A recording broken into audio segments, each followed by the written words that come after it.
Hey there, subscribe to my channel, and also press this bell icon so you never miss any new updates, cause whenever we upload new video you will get a notification on your phone.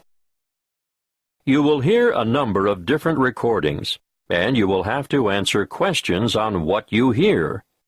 There will be time for you to read the instructions and questions, and you will have a chance to check your work. All the recordings will be played once only. The test is in 4 sections. At the end of the test, you will be given 10 minutes to transfer your answers to an answer sheet. Now turn to Section 1. Section 1. You will hear a conversation between a woman making inquiries and a school receptionist. First, you have some time to look at questions 1 to 6.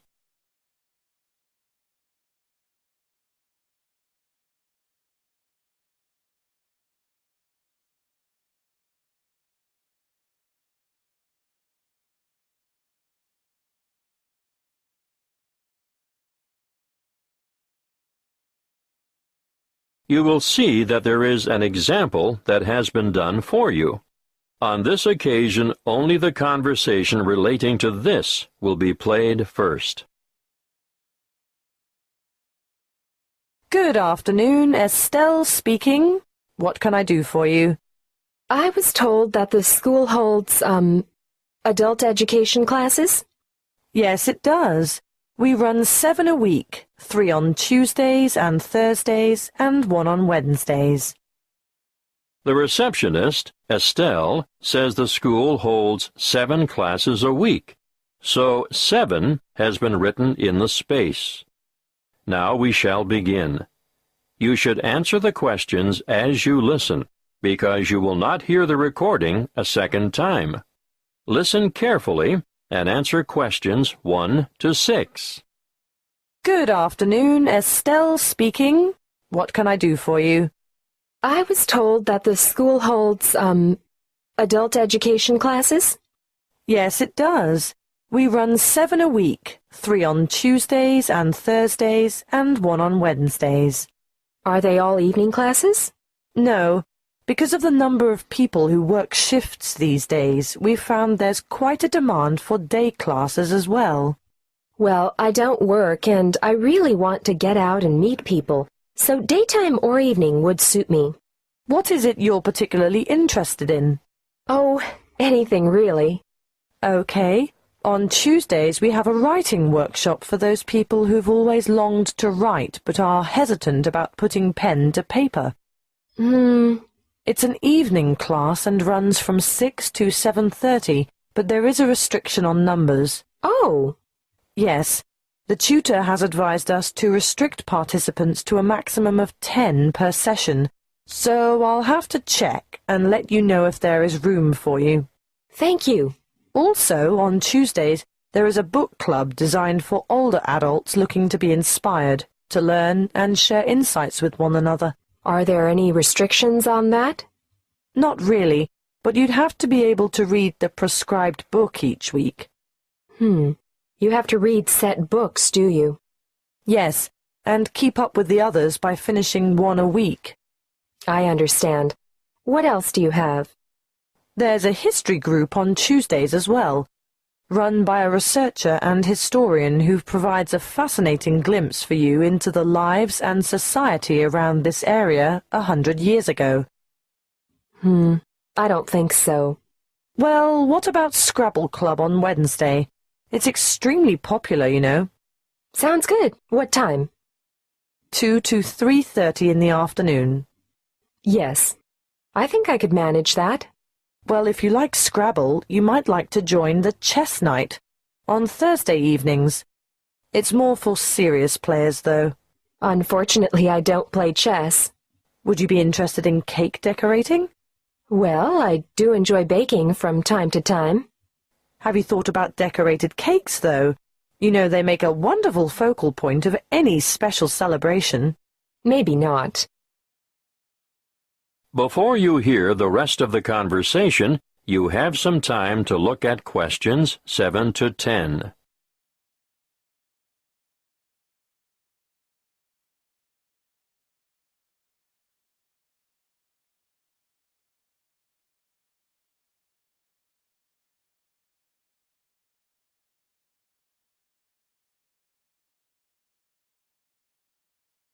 Now listen and answer questions 7 to 10. Look, I don't know if you'd be interested, but next month there's going to be an Adult Learners Week, and it's a great opportunity to learn something new and meet a lot of people.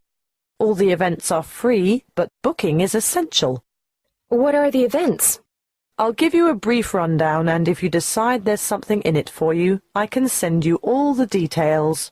Great! When is it? The first week in September, from the 1st to the 8th. Oh, are they all daytime events? Yes, but some are half-day and some are whole-day sessions. Can you just quickly tell me about the half-day ones, please? Okay.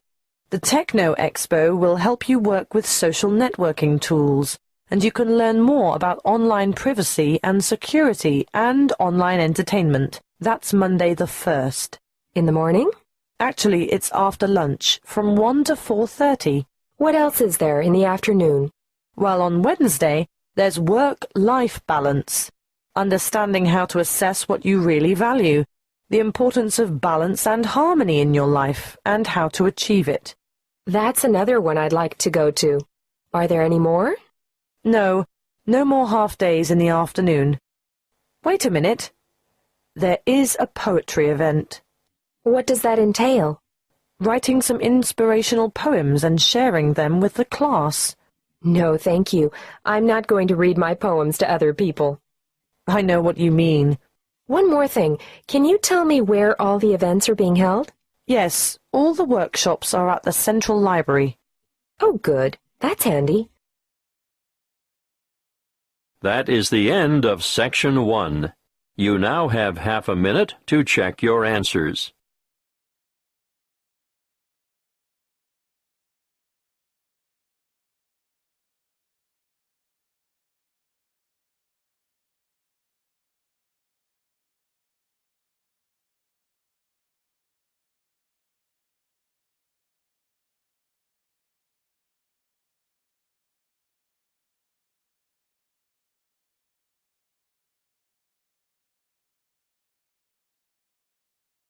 Now turn to Section 2. Section 2. You will hear a parent educator talking about childhood accidents. First, you have some time to look at questions 11 to 16.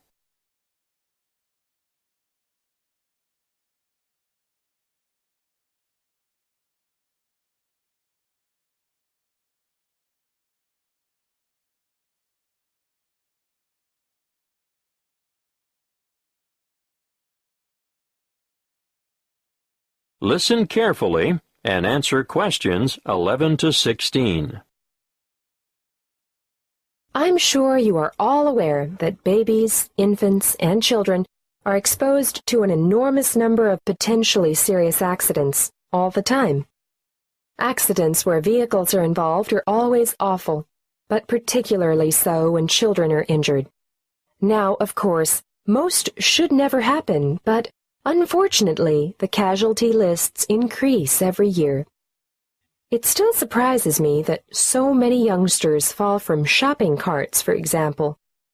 With small children, however, the highest proportion of accidents will occur inside the house or in the backyard. Many of the risks are obvious, but are often ill-considered, even in well-organized homes. Older children are exposed to a greater number, for they are also open to the hazards of the adult world. This should be kept well in mind by parents. Education is vital.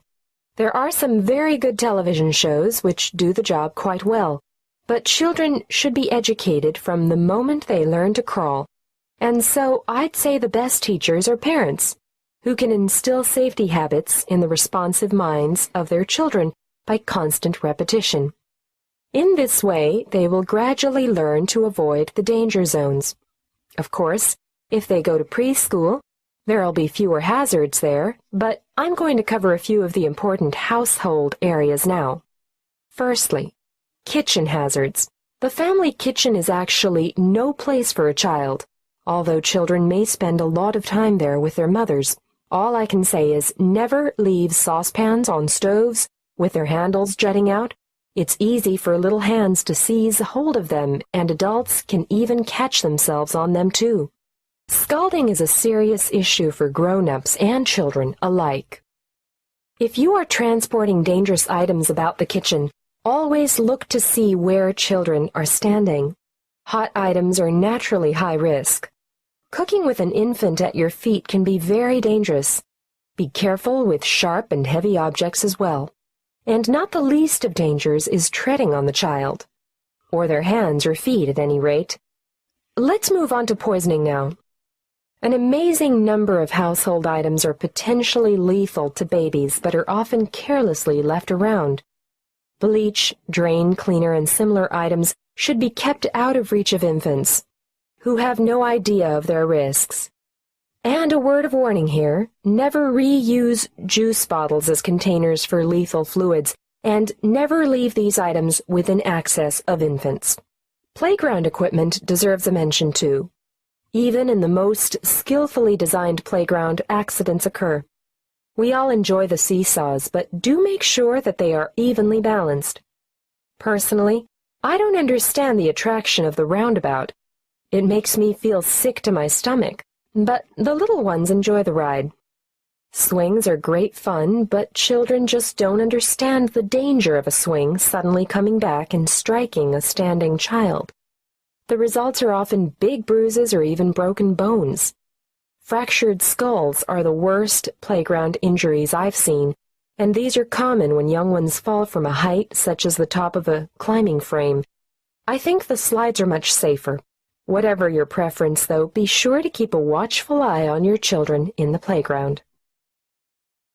Before you hear the rest of the talk, you have some time to look at questions 17 to 20.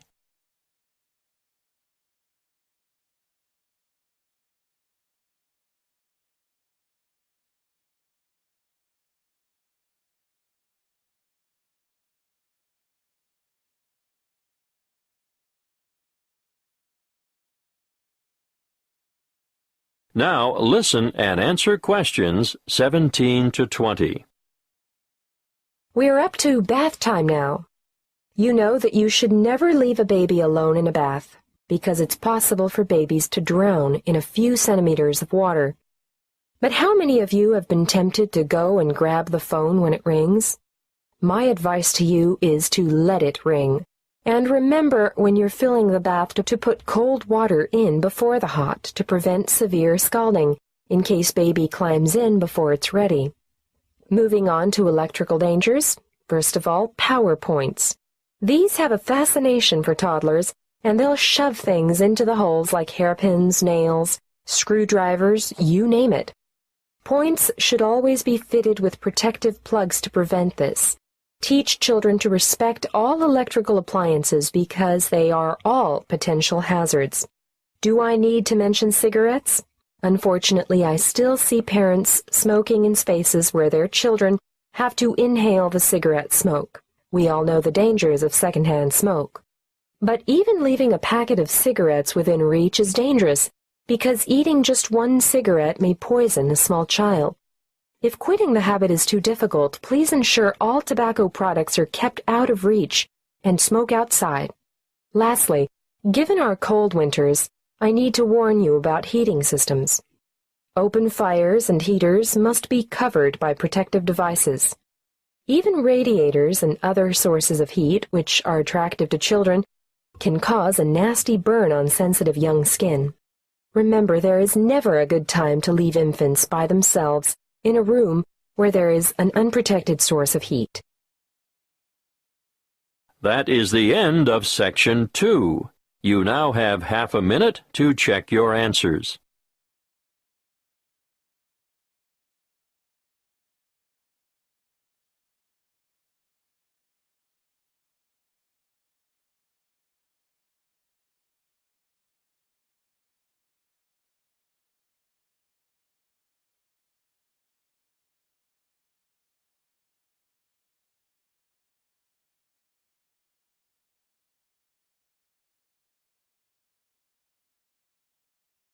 Section 3. Section 3. You will hear a discussion between Steve and Melissa about their commerce course. First, you have some time to look at questions 21 to 25.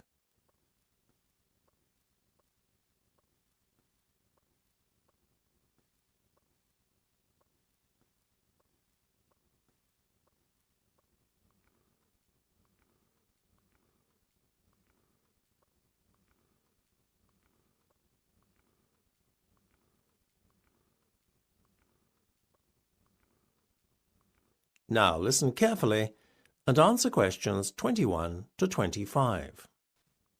Hey, Melissa, how's it going? Great! I'm really pleased to have the exams behind me. Now I'm looking forward to a break for the summer, as I know next year is going to be unbelievably difficult, being our final year and all. You? Same. Pleased to be finished, but dreading next year, though. Well, I wouldn't exactly say I'm dreading it, but I know what you're saying. At least we're going to have smaller classes next semester. How do you mean? Didn't you hear? The Commerce faculty just got approval to build a new state-of-the-art lecture building over the summer months. It's expected to be finished by the start of term. Fantastic! No more lecture theatres crammed with over 200 people. That'll make a pleasant change. How on earth are they paying for it, though? I thought the college was reining in its expenditure and decreasing spending. It is, but the grant has been approved for the best part of 3 years, so they have no choice but to provide it now that the project is going ahead. After all, those funds are supposed to have been set aside especially. So what's taken so long for the construction to start? You see, the grant only covers 30% of the cost. The incoming government made a pledge during the election campaign that it would cover the other 70%, but typical of a political party, wouldn't you know, it didn't keep its promise. The College Donors Club, a group of wealthy alumni, stepped in to pledge 10% of the money needed, but the project really only got a kickstart when an anonymous donor pledged the rest. Very mysterious. Yeah, and apparently he demanded that certain changes be made to the plans before handing over the money. Like what? Well, you know the proposal to have a gym in the basement? Don't tell me that's been cancelled. Not at all. In fact, our anonymous donor friend insisted on it being twice the original size and on a relaxation room being added as well. You know, with games and stuff. Sweet. Are we still getting our new computer lab? There's always such an awful queue for the existing one. We are indeed, and next to it there's now going to be what they're calling the software zone, a place where students can access all the latest high-end software free of charge. Nice. Thank you very much, Mr. Donor. Everything else is staying, right? Lecture rooms, hardware zone, etc.? Yeah, the rest the same. Before you hear the rest of the discussion, you have some time to look at questions 26 to 30.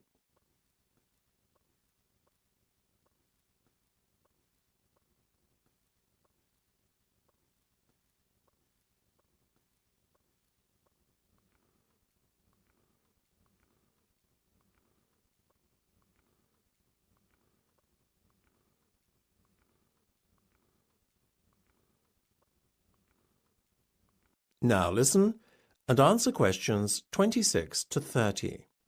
By the way, on the subject of college next year, Steve, have you decided what courses you're going to choose yet? Pretty much. I want to major in marketing, so I'm focusing on the international markets and product placement modules. Will you be joining me? Well, you know I prefer human resources. That'll probably be my major. But if you twist my arm, I'll probably join you for the first one. No way on all that product placement nonsense, though. Sounds boring. Organisational behaviour is a requirement if you want to major in HR, as is managing people, so I'll definitely do both of those. Will you join me on them then? Sorry, Melissa. You know, HR is just not my thing. What about your optional modules? Do you feel like doing information systems with me? We all need to know a bit about the digital world after all. I'll get back to you. I haven't ruled out public relations either. Let's chat about it again later in the week when I've had some time to think. Cool, I'll call you, okay? Sounds like a plan. I better go now. That's the end of section 3. You have half a minute to check your answers.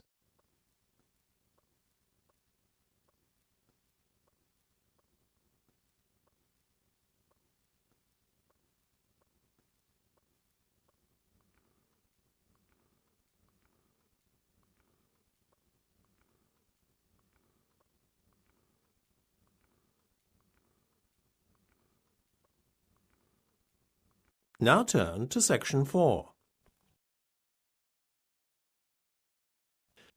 Section 4. You will hear part of a talk on some well-known personality tests and their uses. First, you have some time to look at questions 31 to 40.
Now listen carefully and answer questions 31 to 40. I'm sure at some point in your lives you will have completed a personality test, whether for professional reasons or purely for fun. Such personality assessments are abundant. They pervade our everyday lives, since there is a fundamental human need to understand the motivation behind our own and others' behaviour. Learning how to assess personality permits greater understanding of the motivating factors affecting the way we communicate and cooperate with others, in addition to how we relate to others on a personal level. So now that we've talked about why personality tests are so important, let's take a look at the most well-known tests and see how they compare. Well, first off, we have a favourite of careers officers and potential employers alike, the graphology test. The word graphology is derived from two Greek words meaning writing and word. Essentially, it is an assessment of personality based on handwriting analysis.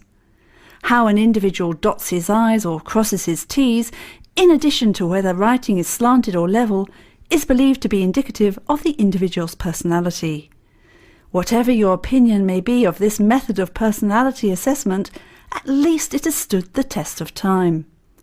The graphology test, as a measure of personality, was first proposed by a certain Juan Huerta de San Juan as far back as 1575, and it has seen fluctuation in its popularity since then. In the 20th century, Alfred Binet was so convinced as to its validity that he termed it the science of the future.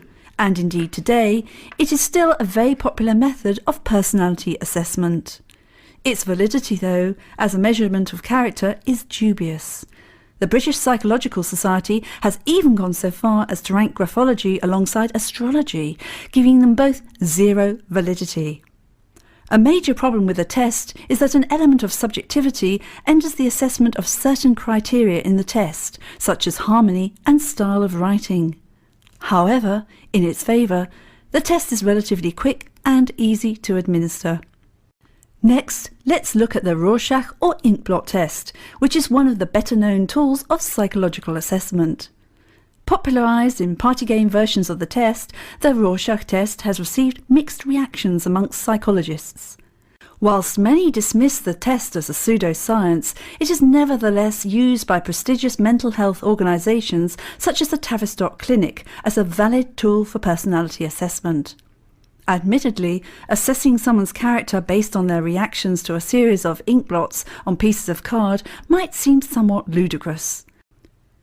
Whilst there is a tried and tested methodology behind the construction of the test and assessment of individual responses, the test is subject to cultural bias. The perception of the card's contents are liable to be biased by cultural factors, making the individual responses somewhat meaningless. So, moving on to a test that has similar features to the Rorschach test, let's look at the Lucia colour test. As with the former test, the Lucia colour test assesses an individual's subjective reaction to a series of cards. However, unlike the Rorschach, the Lucia test consists of a series of coloured cards that the individual has to rank in order of preference. How the individual ranks the different colours is believed to be indicative of their personality. While some believe the test to smack of pseudoscience and many question its validity, there is, however, a biological basis to the test, which makes it more of a convincing tool of psychological assessment than many other personality tests.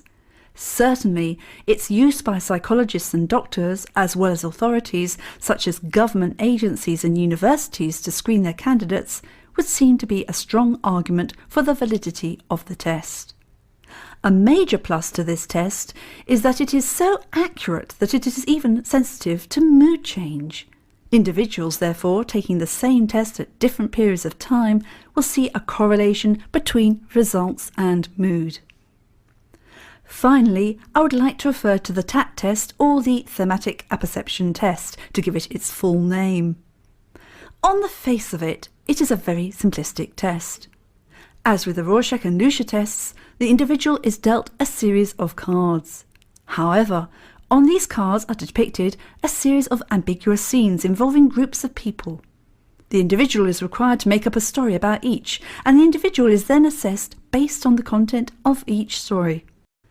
Whilst the test is quick and simple to administer, critics of the test argue that there is a lack of standardization of the cards and scoring systems, making comparisons between individuals problematic.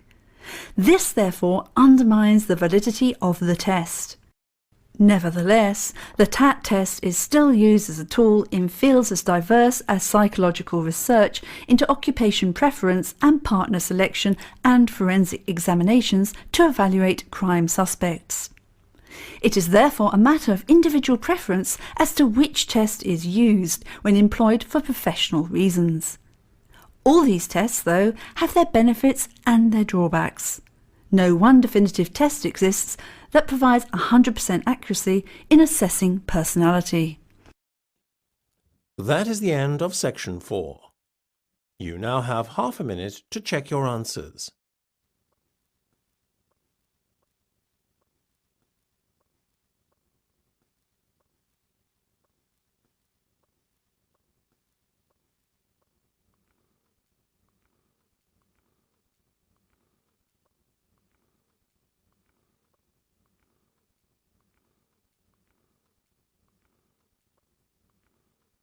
That is the end of the listening test. You now have 10 minutes to transfer your answers to the listening answer sheet.